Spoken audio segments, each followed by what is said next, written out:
নমস্কার, আড্ডা উইথ দীপঙ্কর চ্যানেলে আপনাদের সবাইকে স্বাগত জানাই। আজ শুভ পয়লা বৈশাখ। বছরের প্রথম দিনে ঠিক করলাম আজ একটু কোথাও বেরিয়ে পড়া যাক। আগের দিনে একটু ঝড় বৃষ্টি হয়ে গেছিলো বলে সকালের ওয়েদারটা একটু ভালো ছিল। 5-10 মিনিটের মধ্যে ঠিক করলাম যাই ঘুরে আসি একটু লাহিড়ী বাবার আশ্রম, যোগীরাজ শ্যামাচরণ লাহিড়ী প্রতিষ্ঠিত লাহিড়ী বাবার আশ্রম। আমার বাড়ি যেহেতু হালিশহর থেকে লাহিড়ী বাবার আশ্রম যাওয়া খুব একটা কষ্টকর ব্যাপার নয়। এই যে নৈহাটি থেকে ট্রেন ধরলাম, নৈহাটি থেকে ট্রেন ছেড়েছে, ট্রেনটা ফাঁকাই ছিল, পয়লা বৈশাখ ছুটির দিন তো ট্রেনটা ফাঁকাই ছিল। ট্রেনটা এই গঙ্গা পেরোচ্ছে, সুন্দর দৃশ্য।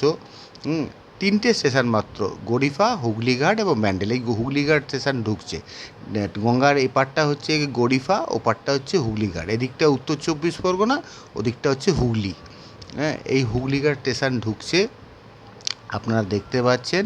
ট্রেনে করে ট্রেনের দরজায় বেশ হাওয়া খেতে খেতে যাচ্ছি। ট্রেনের গতি বেশ ভালোই ছিল, সেই জন্য এই যে হুগলিঘাট স্টেশন ঢুকছে। খুব ভাল লাগে সকাল এই লাইনটা। অনেক অনেক বছর, মানে লাস্ট কবে গেছিলাম ঠিক মনেও করতে পারলাম না। দেখার ইচ্ছে ছিল বড়, মানে প্রায় দেখি যে সবাই বলে যে লাহিড়ী বাবার আশ্রম, লাহিড়ী বাবার আশ্রম। আমি যাই ঘুরে আসি, লাহিড়ী বাবার আশ্রমটা কেমন দেখতে একটুখানি দেখে আসি, সেই উদ্দেশ্যেই বেরিয়ে পড়া। এই দেখবার উদ্দেশ্যে। এই হচ্ছে গিয়ে হুগলিঘাট স্টেশন ঢুকছে, আপনারা দেখতে পাচ্ছেন ছবিতে। ট্রেনটা ঢুকছে, ট্রেনের স্পিডটা একটু কমে এসছে। এই হচ্ছে হুগলিঘাট, এই লেখা আছে হুগলিঘাট। হুগলিঘাটের স্টেশনের এরপরেতেই আমি নামবো গন্তব্য স্টেশন ব্যান্ডেলেতে। এই ট্রেনের যাত্রাপথ শেষ ব্যান্ডেলেতে। তারপরেতে এই ব্যান্ডেল ঢুকছে ট্রেন।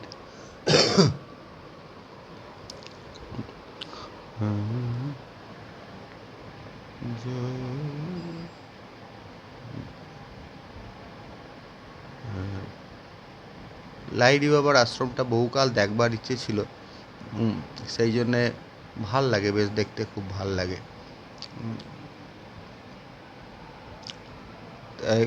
এখন গরমকাল তো বিশেষ বেরোতে পারি না, আজকে গরমটা কিঞ্চিত কম আছে বলে সেই জন্য এইটা হচ্ছে চলে এসছে। আচ্ছা, এরপরের স্টেশন ব্যান্ডেল।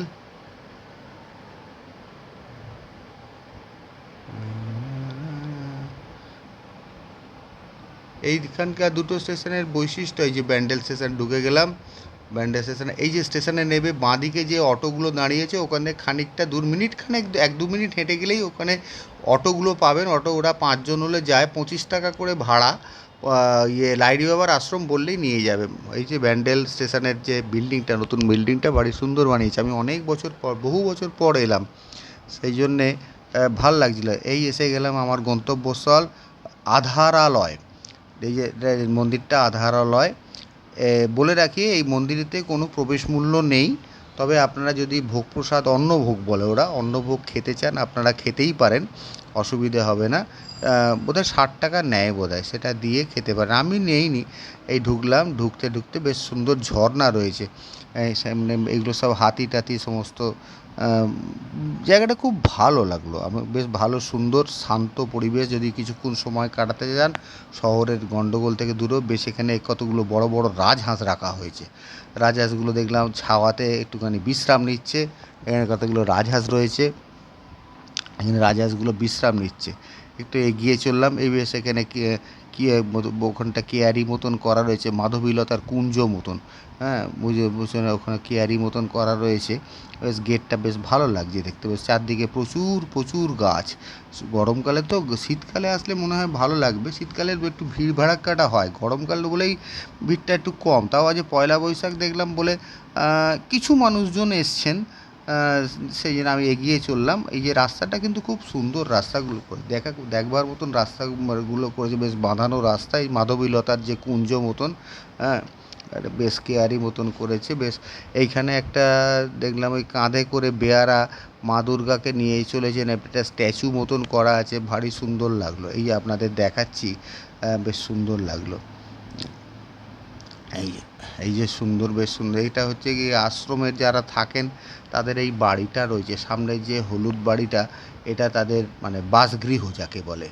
হ্যাঁ, এই বাসগৃহটা দেখে এবার এই সামনেটা খানিকটা এগোলাম, এগিয়ে আবার এদিকটা দেখলাম, দেখে এই সামনে এখানে অনেক রকম মন্দির। এইটা হচ্ছে সর্বধর্ম সমন্বয় মন্দির। এখানে খ্রিশ্চান, আবার আমাদের হিন্দুদের নানা রকম দেবদেবীর মূর্তি আছে, লক্ষ্মী, নারায়ণ, জগদ্ধাত্রী, কালী, জগন্নাথ, নানা রকম দেবদেবীর মূর্তি রয়েছে। আবার যীশু খ্রিস্ট, সমস্ত কিছু মূর্তি রয়েছে।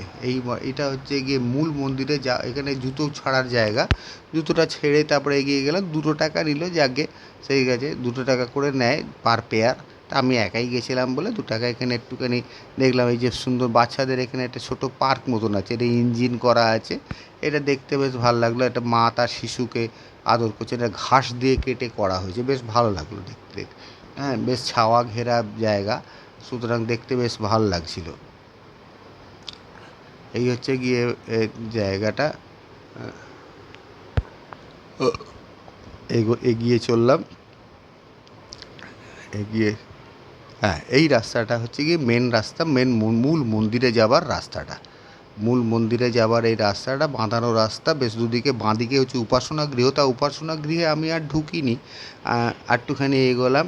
একটুখানি এগোলে এই যে মূল মন্দিরটা দেখা যাচ্ছে। মূল মন্দিরটা দেখা যাচ্ছে। এখানে এখানে কী বলে, রামকৃষ্ণ না, রবীন্দ্রনাথ আছেন, আর স্বামীজি আছেন, আর নেতাজি, এই 3 জনের মূর্তি আছে এখানটা, স্ট্যাচু আছে। এই গেটটার পাশ দিয়ে হেঁটে চললাম।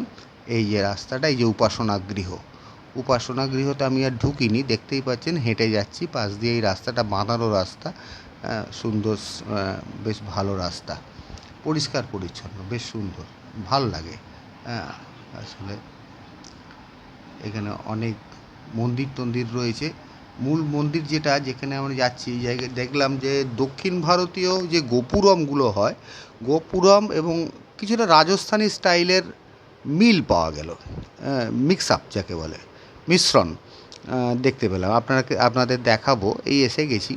আর 1 মিনিট পরে এই যে ঘুরলেই মূল মন্দিরটা দেখতে পাবেন। এই নিচেতে মূল মন্দিরটা, ভেতরটায় ছবি টবি তুলতে দেয় না। মূল মন্দিরটা আবার প্রদক্ষিণ করতে হয়। এখানে একটা ঘোড়ায় টানা রথ মতন করা আছে, রথ আছে, সেটাই শ্রীকৃষ্ণ সারথি হয়েছিলেন অর্জুনে, মহাভারতে কুরুক্ষেত্রের যুদ্ধের সময়। সেইখানেতে রয়েছে যাকে বলে। এই যে মূল মন্দিরটার দিকে আমি এগোলাম। এটা হচ্ছে মূল মন্দির, যে আধার হয়, যে শ্যামাচরণ লাহিড়ি, যে লাহিড়ি বাবার আশ্রম, যোগীরাজ স্বামী শ্যামাচরণ লাহিড়ি। এখানে অনেক রকম ঠাকুর আছে, সরস্বতী, ব্রহ্মা, সমস্ত ঠাকুর রয়েছে, জগদ্ধাত্রী। এখানে একটা নিয়ম, মেয়েদের খালি মাথায় ঘোমটা দিয়ে যেতে হয়। যদি সালোয়ার কামিজ টামিজ পরার থাকে তাহলে মাথায় একটা ওই ওড়নাটা দিয়ে দিতে হয়। এটাই খালি দেখলাম একটা রেস্ট্রিকশানস মতন যা টাইপের। হ্যাঁ, ভালো, মন্দিরটা খুব সুন্দর বানিয়েছে। এটুকু মন্দিরটা বেশ ভালো লাগলো, বেশ সুন্দর ছিমছাম মতন। কিন্তু আবার একটা সেই স্বর্ণ মন্দিরের মতন পায়েতে জলেতে করে, তবে মূল মন্দিরে এই যে একটা অলিন্দ মতন রয়েছে, এই অলিন্দ মতন পেরিয়ে তবে মূল মন্দিরে যেতে হয়। এইখানে মানে এটা স্তম্ভ মতন একটা, এই যে এখানে এই যে অলিন্দটা দেখা যাচ্ছে। তা ভেতরটা তো ছবি টবি তোলা নিষিদ্ধ বলে ছবি তোলা গেল না। এই দেখলাম, একদিনের ভ্রমণ সম্পন্ন হলো। যদি আমার চ্যানেলটা ভালো লাগে, চ্যানেলটা লাইক, কমেন্ট, সাবস্ক্রাইব করে আমার পাশে থাকবেন। নমস্কার।